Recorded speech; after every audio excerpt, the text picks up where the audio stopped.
What is diversity? What is diversity? What is diversity? What is diversity? What is spirituality? Spirituality. Spirituality. How do they diver? How do they diver? How do they diver? How do they convert? How do they convert? How do they convert? How are we different? How are we different? How are we different? How are we the same? How are we the same? How are we the same? What is diversity? What is diversity? What is spirituality?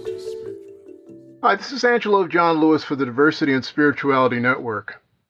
Today, it's my honor to interview Tom Daly, who's a co-founder of the Men's Leadership Alliance. Tom is also a teacher, therapist, life transitions coach, and a nationally respected elder in what's called men's soul work. He's the author of Wild Men at the Border and the creator of Four Gateways Coaching. He's also the co-creator of the Inner King Training, which I'm going to call it a kind of a spin-off of the Mankind Project, which we'll talk about a little bit later. Tom has led men's groups and done rites of passage work for over 35 years, and he's best known for his ability to create powerful containers for sacred soul work. He's also a father, stepfather, and grandfather. Tom, welcome to the podcast. Yeah, thank you, Angelo. Pleasure to be here. So, Tom, since I'm doing this from the auspices of the Diversity and Spirituality Network, tell me just a little bit about your religious and spiritual upbringing. Okay, well, that's an easy one. I was raised a Roman Catholic in the Midwest, and the church, the cathedral, actually, that we went to was the home for the bishop of the Midwest, and so it's a very big church, very beautiful, very awesome for a little kid. Lots of statues and beautiful pictures painted on the ceiling and lots of gold and lots of ritual and ceremony. And when the bishop came, it was a big deal. And I studied to be an altar boy at one point. But the real influence in my life was from my grandmother, who was a very devout Catholic and said her rosaries all the time and went to Mass frequently. And I'm sure Catholicism was a great savior for her during the Depression and the Second World War. So she was my biggest influence. And later, after I got out of high school and went to college, I kind of let the Catholicism go because the dogma was a little too much, and got into more Taoist and Buddhist studies. So I know that you've been deeply involved in men's work, which to some extent is the reason I wanted to speak with you, because at least the type of men's work I've been exposed to, it has a deeply spiritual quality. I wonder if you could tell me about what in your life happened that led you to explore men's work in the beginning. Well, my childhood was, like many kids, confusing about how to become a man and what it was to be a man. And so I always had those questions. I always felt like I was a little bit different kind of kid than some of the other boys. And so wanted to understand how that all worked. So it was always kind of in the field of my wanting to understand. But the main thing that did it was at age 22, I became a father. And that was a huge rite of passage in my life. And that marriage didn't last, and I became a single father. And at that point, I was raising my son and part-time my daughter, and I went to my first PTA meeting, and I was the only man in the room, and I decided, well, I need to do something to get more men involved in this kind of work. And at that time, I was working on a master's degree in psychology, and so I was leading groups, and I decided to start a men's group. And from that moment on, back in the 70s, late 70s, it's been a very important part of my life. So, yeah, and I think my son and daughter both appreciated the fact that I did go down that path, because it was healing and helpful for both of them as well. So I venture to guess that a lot of people that are listening to this podcast have limited understanding or even know anything about men's work in the USA. So I wonder if you could share a little bit about your history with the movement and how you think it's evolved in the 35 years that you've been involved with it. Men's work has actually been around for centuries. Pretty much everybody knows about the Masonic Lodge, and that goes back into early Christian history. But, around the turn of the 20th century, back in the early 1900s, there were lots of men's groups, what we now know of as the Elks and the Lions and Knights of Columbus and the Oddfellows and Rotarians, and all those different groups got their start early last century. And there was a good reason for that, because there was no social safety net or ways for men to help each other in the ways that some of the social programs that exist now. And so it has a long and important history. And so then back in the 80s, I think, because the women's movement, there were a lot of men questioning, well, what is it to be a man? And of course, Robert Bly became famous in his interview with Keith Thompson, what do men really want? And the men's movement started in earnest in the 80s, and then it grew in the 90s, and it grew in a lot of different directions. One of those directions was men's rights and child custody issues. One was the feminist men that really lined up with the women's movement.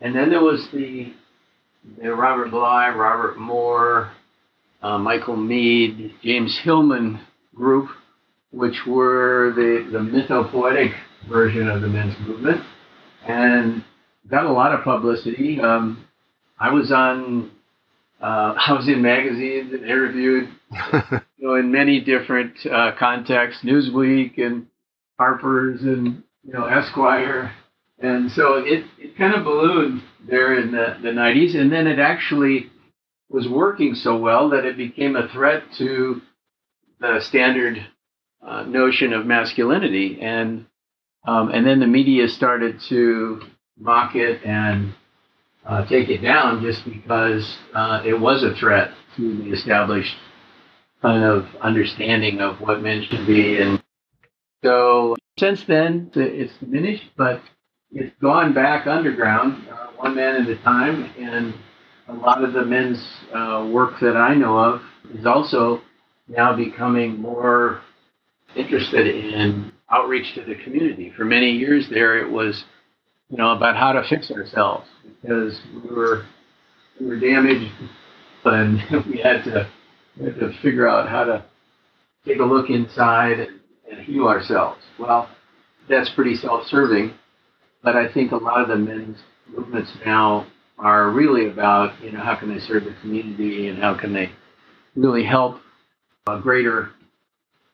how can they be of greater service out there in the world, which is very similar to what those early organizations did, last century.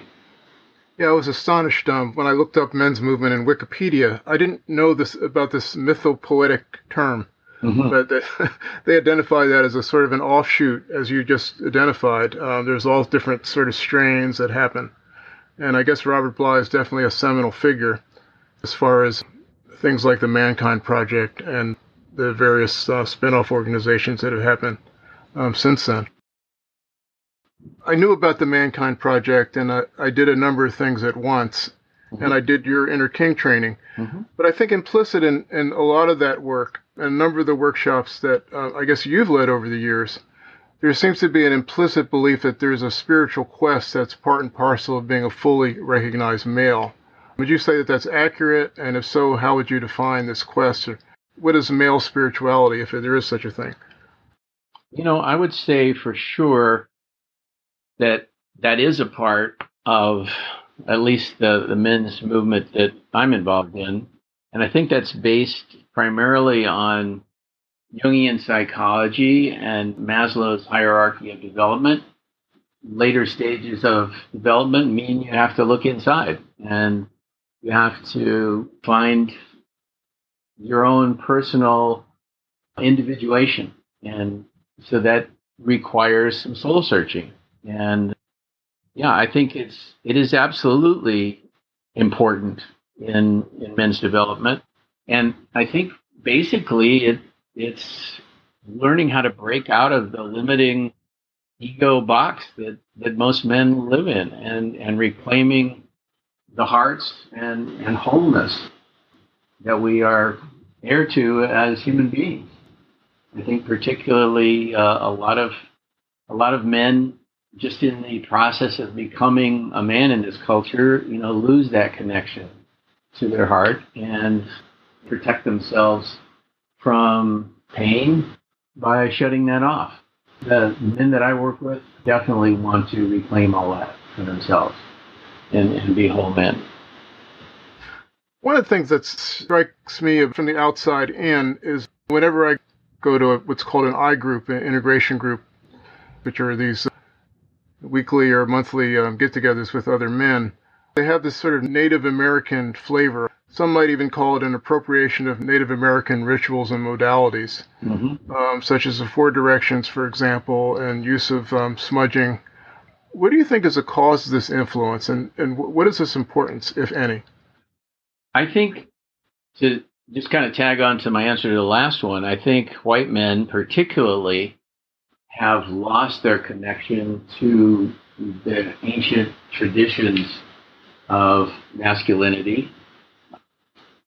The traditions that are associated with men's work and Native American spirituality, I mean, the basic ones are the sweat ceremony and vision quests, rites of passage, sacred conversation circles.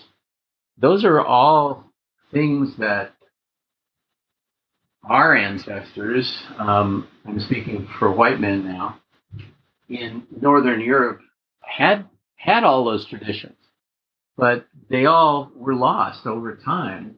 So when white men immigrated to this continent, they had pretty much lost all that. And as you know, this country is founded by a bunch of religious extremists in some ways, and they wanted to connect to the modern men want to connect to the earth and the place. They want to become more native to this place, and I think they've appropriated a lot of those ceremonies because those rituals actually grew out of this continent, and the connection to the earth here and to a more holistic way of connecting to the all that is.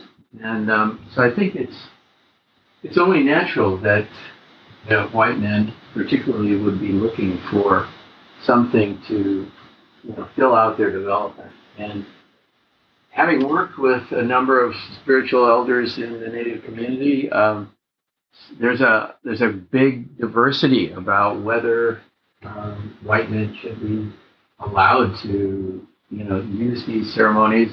And one of my teachers basically said, please, if you can do these ceremonies with respect and you're not making them into money-making enterprises and you're really feeling that they connect you to a deeper level of spirituality, then by all means use them. So I think they can be done with respect and humility and understanding that we are connecting to some deeper level. And I really feel strongly that commercialized use of these sacred ceremonies is a violation. I guess one way of looking at it is it's almost like a psychic influence of all the people that are buried in all these places that we live, as you said, in this continent. Absolutely. So it's always struck me how Native American things seem to move certain Americans more than things like Buddhism or things from other countries. And I guess it's sort of natural in a sense if you look at it from that perspective. And truly, the white people that have been here the longest, actually quite often have Native blood in them. I mean, that's true. If you start doing blood typing and you realize, gosh, there was a lot of intermarriage, at least having children with Native people. And so it is deeper than just simply superficial appropriation of rituals. It definitely goes much deeper than that. Now, you brought this up, Tom, and I just want to continue it. One of the, in a way, I'll have to say, turnoffs for me as an African-American male is that my experience is that most of the men's activities, in the sense that we're talking about, it seems like the audience is almost exclusively European American. Mm-hmm. And I mean, do you think that's a fair observation? And if so, why do you think that's so? Yeah, I think you're right on there. And actually, I think the truth of it is that white men have a greater need to get their act together. I think a lot of white men really have lost touch with their soul and their heart. And when immigrants come here and people of color, they understand pain and suffering and difficulty. I think part of the problem is white superiority and white nationalism and all those kinds of things that we're having a struggle with right now in this racism. And I would say white men are in trouble. They need to look at themselves. They need to try and understand what's really going on. And most of the men in the men's movement that I'm involved with are, looking at white privilege, and they're saying, this is a big problem, and we have to address this. White men need soul work, and this is part of white men's recovery, if you will, to be able to look at themselves at a much deeper level. And in the future, I would say there will be probably more blending going on, but we white men have to do our work. Tom, one of the interesting things that you talked about privilege, and for me that it's almost like, as a person of color, it's like I know what pain is. Mm-hmm. So I don't have, at least in the sense of color, I don't have too much of a sense of privilege. I guess in other modalities, like simply being a male, I have some sort of privilege. Okay. So I wonder if there's something about the sort of painful experience which is important to humanity in a certain sense. In order for me to be human or whole, there's some aspect of, I guess, a painful experience which must be there at some point. So I understand what that's about. Yeah, I think a lot of young people in this day and age, white young males in particular, don't get how privileged they really are, because they haven't had any kind of suffering. They don't walk down the street as a woman or a person of color and feel any danger, really. They feel themselves to be superior, and this is a problem because it cuts them off from the world. And right now, we can see that there's a lot of white males of privilege who have completely cut themselves off and live, in enclaves and live in towers, and they have lost contact with their humanity because of this. And I think it's a huge problem for all of us right now. If white men in this country don't understand what it costs them to be in that situation of privilege, and what I'm saying, of course, is it costs them their heart and soul. It costs them a lot of their humanity. If they don't see that, then we're all in trouble, because this particular version of hyper masculinity, this macho version, is actually very destructive to not only communities but the planet. So I think, this is one of my missions, is to wake people, particularly white men, up to this, and see if we can make some changes.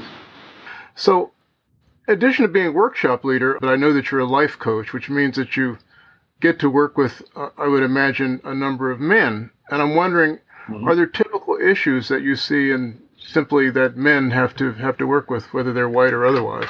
Sure. I do mostly work with men, and the reason they come in are very similar to what I was talking about.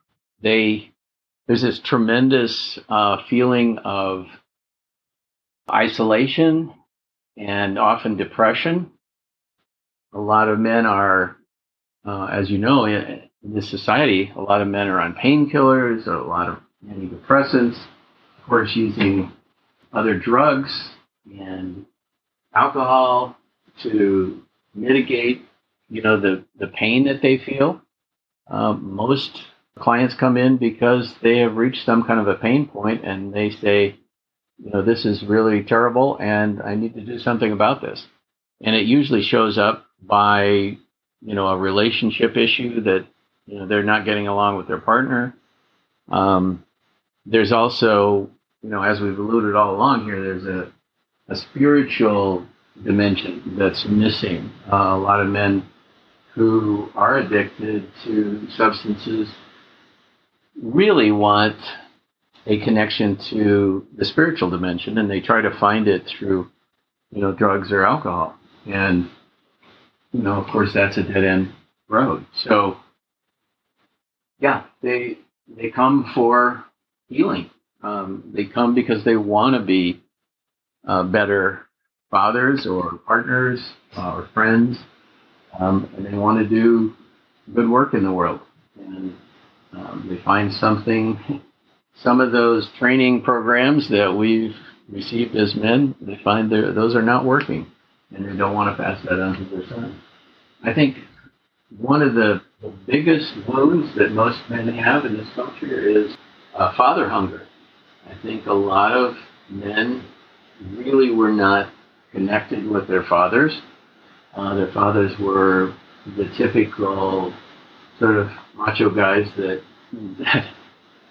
that were needed to, come to a continent and, do what, the pioneers did and achieve what they have achieved. But still, finding that, they had to give up some part of their humanity to do that. And now young men, especially are wanting to recover that and exploring all kinds of options, in terms of their sexuality and diversity. And yeah, so it's a deep desire on the men that I see to make changes in their life and to look at all the different ways that they're distracted from being, healthy human beings, healthy men.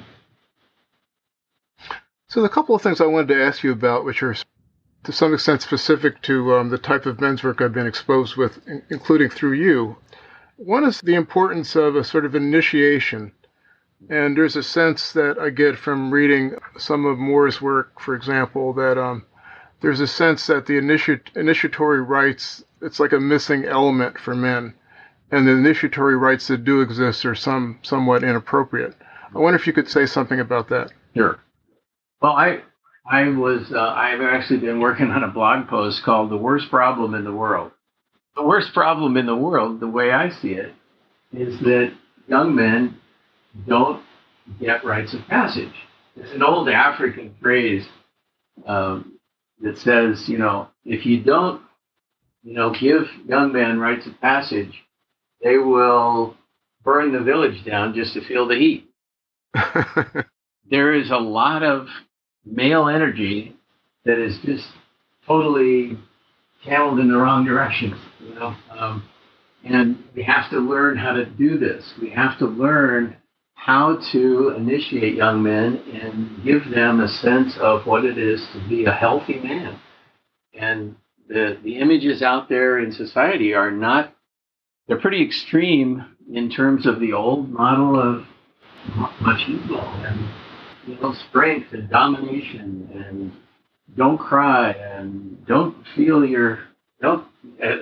ever let anyone know you're afraid, and for sure, let's not get into sadness. And so, basically what that means is these young men are cut off from a huge portion of their humanity and what it means to be a man, what it means to be a whole man.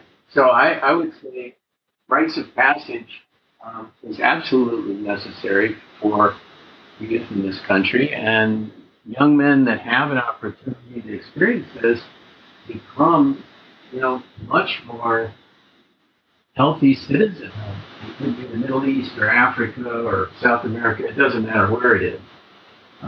If you see young men with nothing to do and no possibility of achieving success in their life and having a family and raising children, then what are they going to do? Well, they're going to take the easiest course that somebody gives them, which somebody hands them an AK-47 or, straps a bomb onto their bodies, and,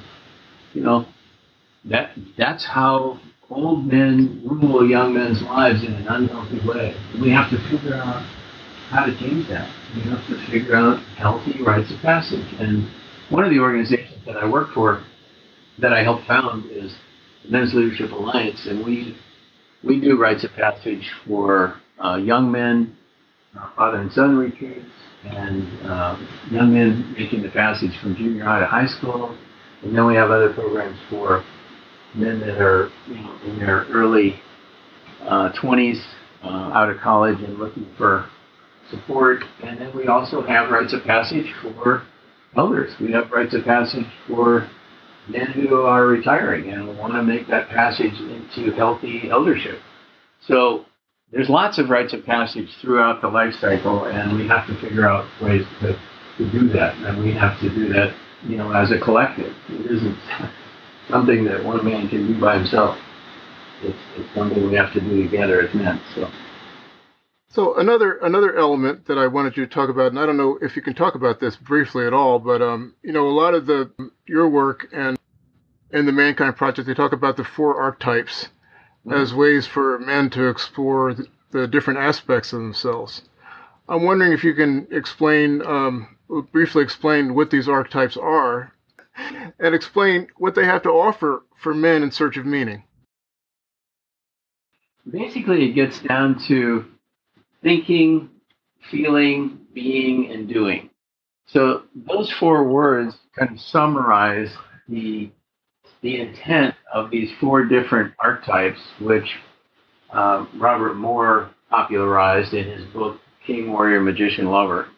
And it seems to me that there are 4-part systems pretty much all over the planet in many different psychological and spiritual traditions.